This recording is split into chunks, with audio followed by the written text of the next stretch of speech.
Muy buenas tardes, amigos de Consumidores Activos. Les damos la más cordial bienvenida a estos programas especiales navideños. Hemos querido hacer algo diferente este año.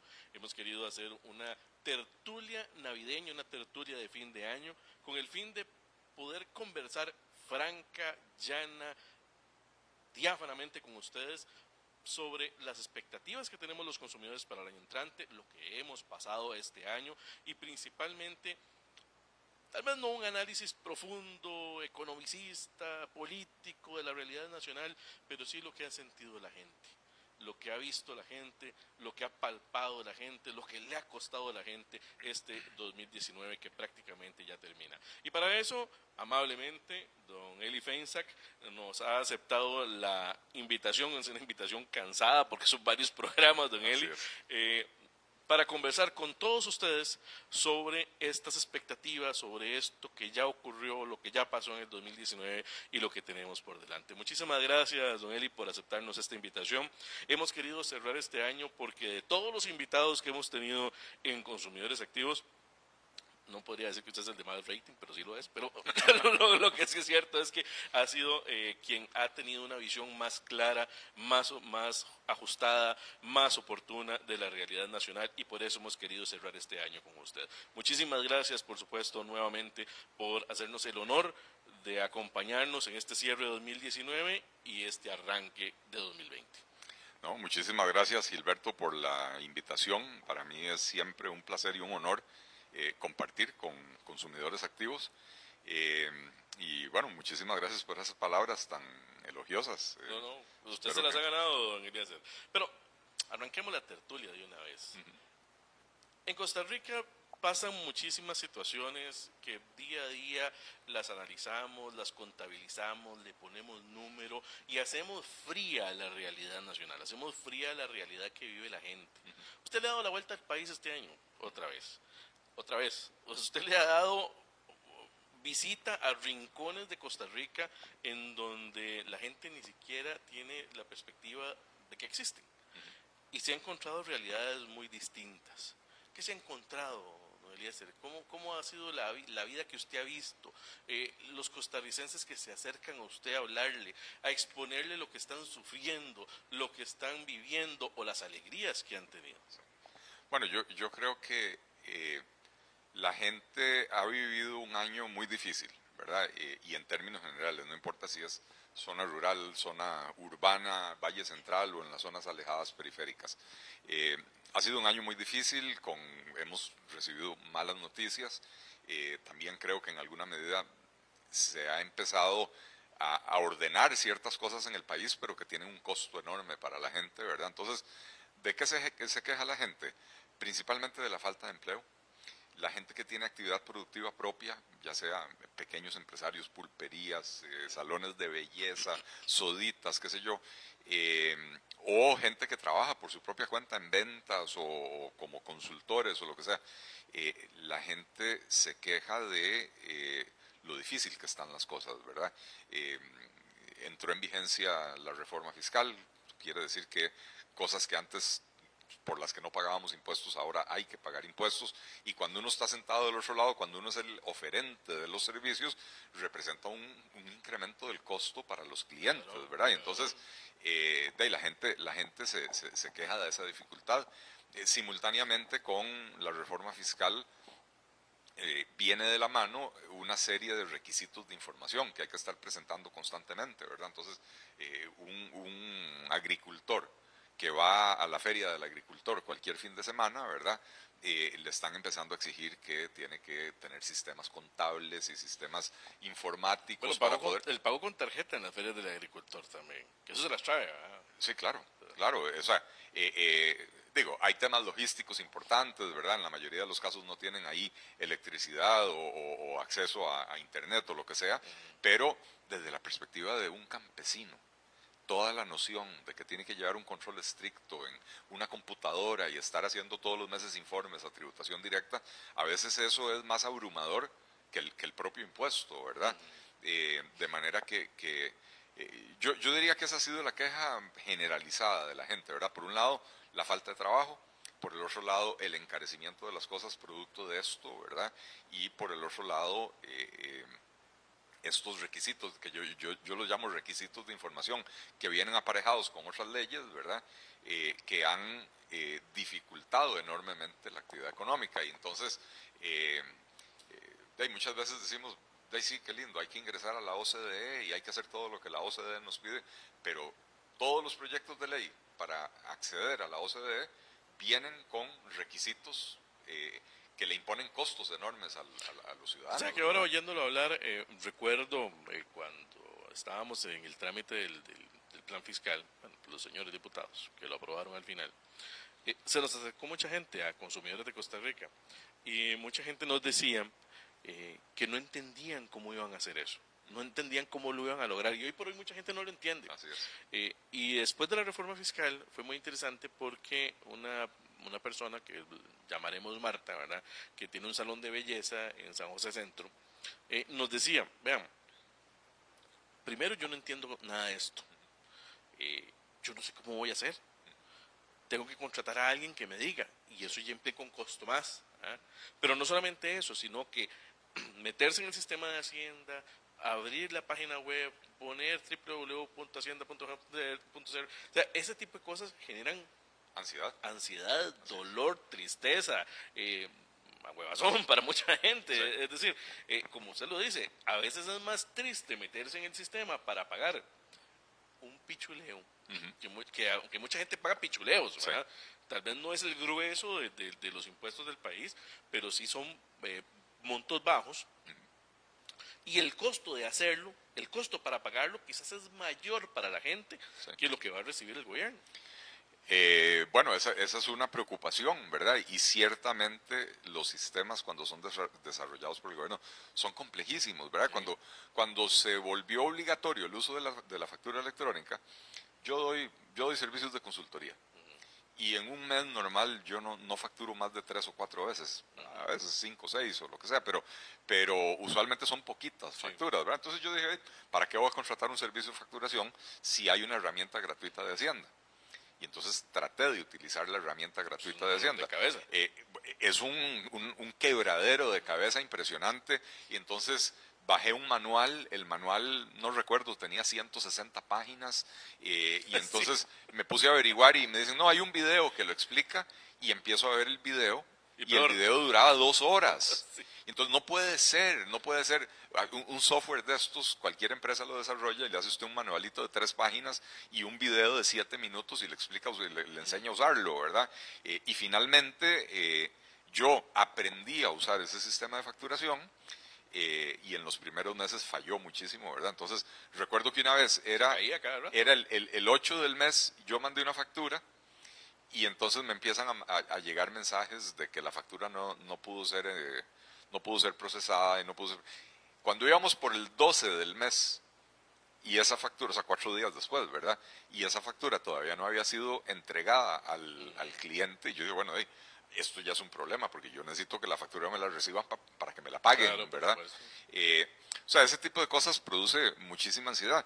Y la entrada en vigencia de la facturación electrónica y de los impuestos, sobre todo el IVA, sacaron a mucha gente de la formalidad. Por lo menos anecdóticamente lo que uno ve, yo conozco un mecánico automotriz que tenía un tallercito pequeño, qué sé yo, pero formal, y lo cerró y se fue a atender en el garaje de la casa porque dijo, yo no tengo idea cómo hacer eso y cómo me matriculo en sistemas electrónicos, y yo no tengo tiempo para estar entrando a computadoras y carambas. Pues, típico taller que uno va y lleva el carro, y cuando regresa le dicen son 74,000 colones y listo, ¿verdad? Bueno, por supuesto, porque no es una mega empresa, claro, ¿verdad? El salón de belleza, por ejemplo, donde iban mi esposa y mis hijas, que no era un saloncito pequeño, era un salón que probablemente entre estilistas y maquillistas y depiladoras y qué sé yo, tenían 8 o 10 personas trabajando ahí. Toda una pyme. Sí. ¿Y cómo se llama? Y empezaron a anunciar antes de la entrada en vigencia del impuesto del IVA, que iban a cerrar, porque hicieron un sondeo con los clientes y se dieron cuenta que los clientes no soportaban el aumento del 13%. Y tampoco estaban ellos en condición de absorberlo, de agarrar y decir, bueno, yo le voy a cobrar a usted los mismos 5,000 pesos por el tratamiento que le iba a hacer, pero pagando yo el IVA en vez de que lo pague usted, ¿verdad? Hay mercados muy competidos donde un incremento del 10% representa el cierre de una empresa, como el de los salones de belleza. Nos decía la gente de la Asociación de Salones de Belleza del país que hay alrededor de 6,000 salones de belleza en Costa Rica. 6,000 salones de belleza por bajito, y que es un subregistro, digamos, ¿verdad? ¿De cuánta gente de esas está cortando pelo por 2,000 colones? ¿O cuánta gente de esas está pintando uñas por 1,500 o 5,000 o 4,000 colones? Donde un aumento del 13% representa que yo no vaya más. Así es. Y que cambie y que me desplace, porque no es una demanda, vamos a ver, el consumidor no se...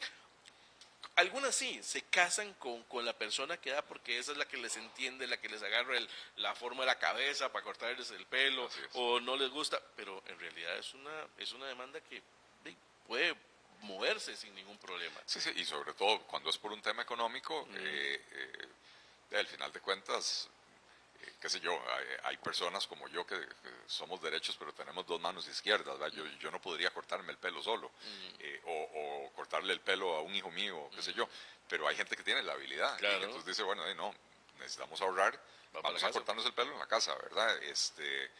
Pintarse las uñas, ¿verdad? Que a las damas les gusta ir y al salón y que las chineen y que les ponen la mano en la agüita caliente y todo lo demás, pero de ahí, llegado el caso, se pintan las uñas en la casa, ¿verdad? Claro, porque al final de cuentas un incremento en el precio determina que yo no vaya 2 veces sino una vez, o que no vaya 3 sino que vaya una, es decir, o sea, irremediablemente hay un impacto. Tiene un impacto, claro. Hay un impacto. Que sí. Y entonces, mucho de ese impacto termina absorbiendo el consumidor. O vamos a ver, todo el impacto termina absorbiendo el consumidor. Y todo el impacto porque consumidores somos todos, ¿verdad? Eso es lo que yo siempre le digo a la gente. Empresarios son algunos, importantísimos para la sociedad, ¿verdad? Pero empresarios son algunos, funcionarios públicos son algunos, pero consumidores son todos, los dueños de empresas, los funcionarios públicos, los empleados, la gente común, el chofer de bus, todos somos consumidores, ¿verdad? Y en una u otra medida, los incrementos en los costos se terminan trasladando al consumidor, porque aún si una empresa que esté en un mercado muy competido, que no pueda darse el lujo de trasladarle al cliente el IVA, el 13%, o sea, que lo tiene que absorber dentro de sus costos. Bueno, pero eso le eleva sus costos. Eventualmente esos precios van a subir también, ¿verdad? Así que sí, el impacto, el grosso del impacto lo paga la gente. Pero mucha gente pierde esto de vista y al final de cuentas termina...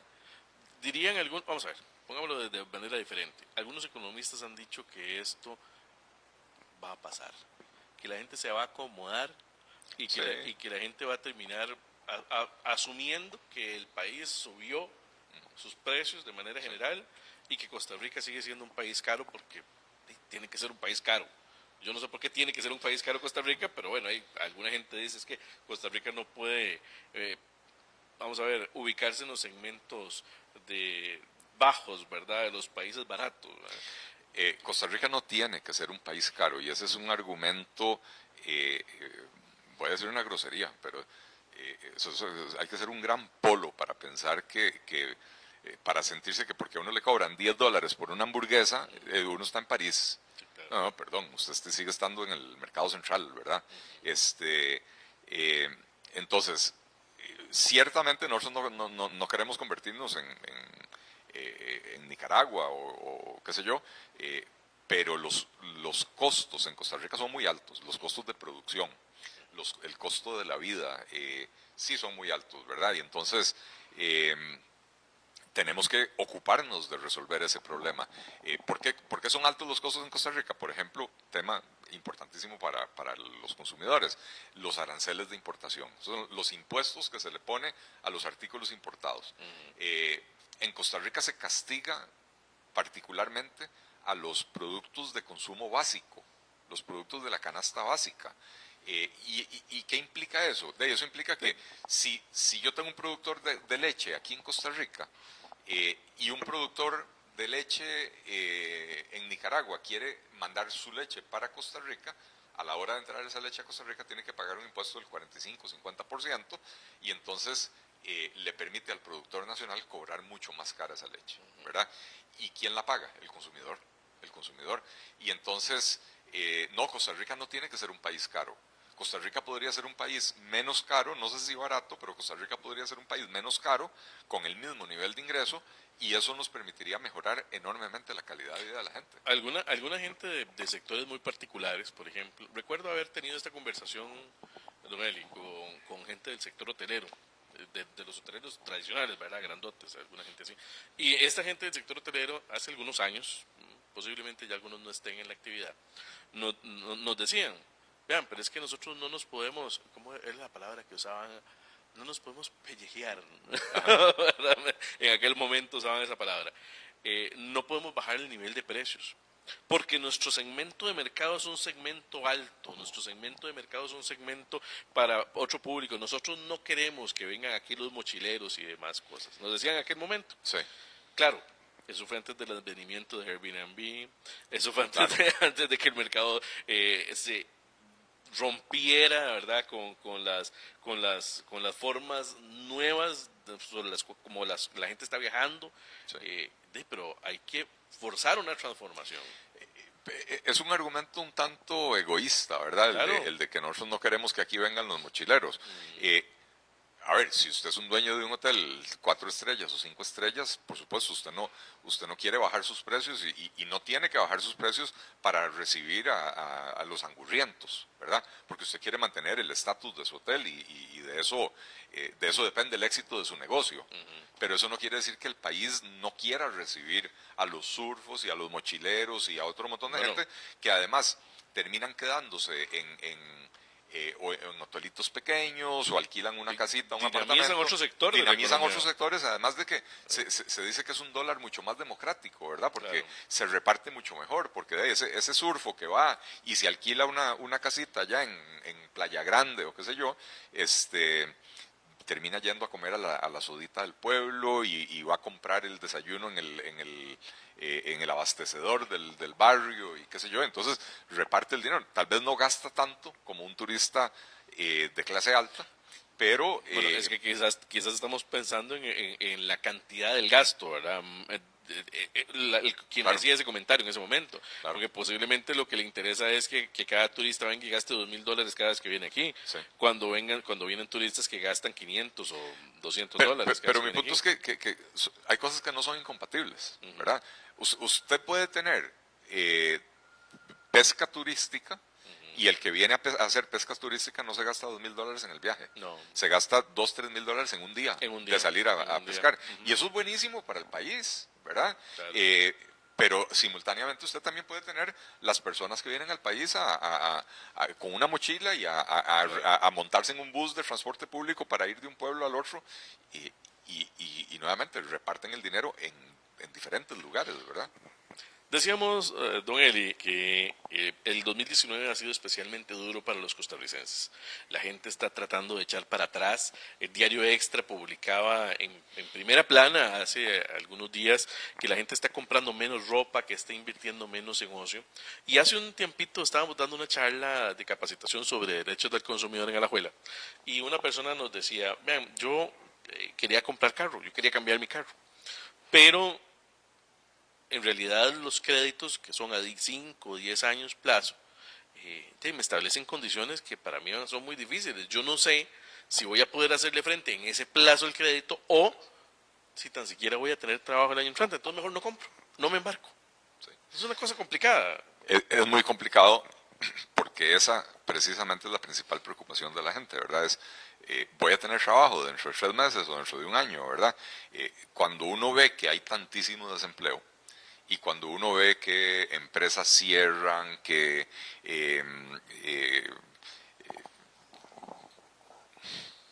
en San José, por ejemplo, ahora que usted ya está hablando de empresas que cierran, en San José Centro, lo hemos dicho en reiteradas ocasiones Sí. en este programa, hay cualquier cantidad de cortinas metálicas abajo. Así es.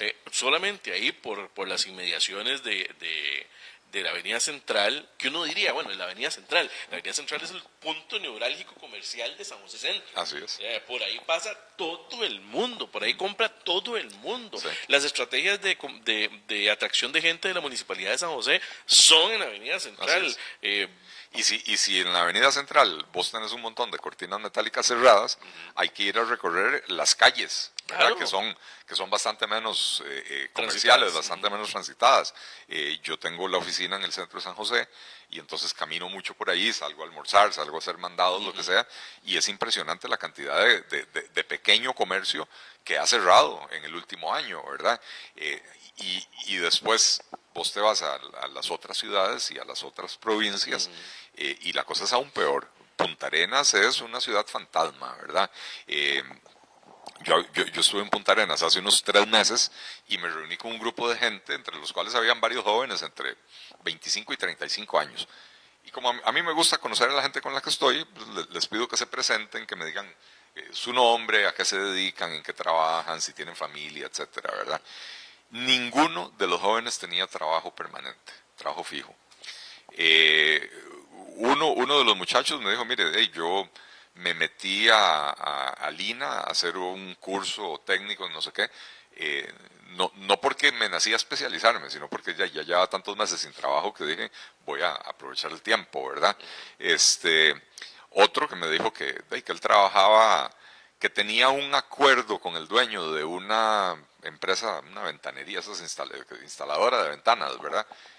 Que cuando tienen contratos grandes y necesitan mano de obra adicional, entonces lo llaman. Y entonces él a veces tiene una semana, 10 días, proyectos por proyectos específicos. Pero entonces, así como puede tener brete 10 días, después puede pasar 15 días sin que lo llamen, ¿verdad?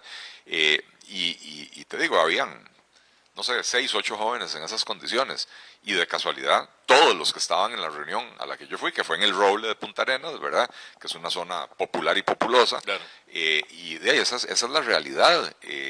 Entonces, por supuesto, cuando el principal temor de la gente es perder el trabajo y no poder conseguir otro fácilmente, eso hace que la gente no quiera endeudarse, ¿verdad? Entonces, yo vivo discutiendo, no es que discuto con él, pero en mis intervenciones, en programas de radio, etcétera, discutiendo con la política del Banco Central, que dicen que están tratando de bajar las tasas de interés para reactivar la economía. Lo que pasa es que esa señora, ahí en Alajuela, no va a ir a sacar un crédito para comprar un carro si bajan las tasas de interés, porque su temor sigue siendo, ¿qué pasa si me quedo sin trabajo? Vea, justamente ¿verdad? Ahora que usted lo está planteando, hace un tiempo nos decía una muchacha que acudió a la oficina de consumidores de Costa Rica porque quería que nosotros le ayudáramos, lastimosamente no hubo mucho que hacer. Le voy a contar el caso.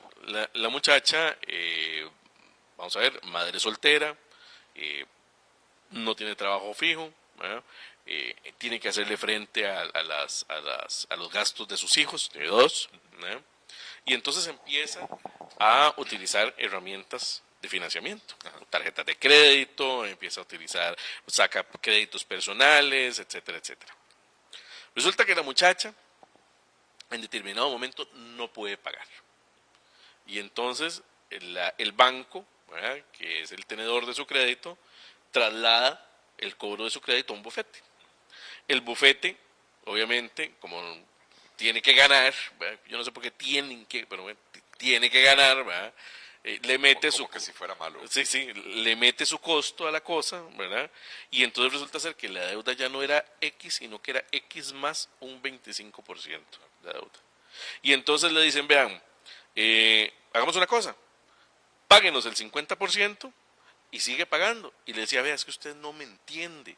O sea, aunque yo pueda pagarle el 50% al mes siguiente, voy a estar en mora otra vez, porque no tengo para pagar. O sea, es que no tengo, no es un tema de tasa de interés, no es un tema de que me bajen la cuota, no es un tema de reacomodar, el crédito, es que no puedo. Sí.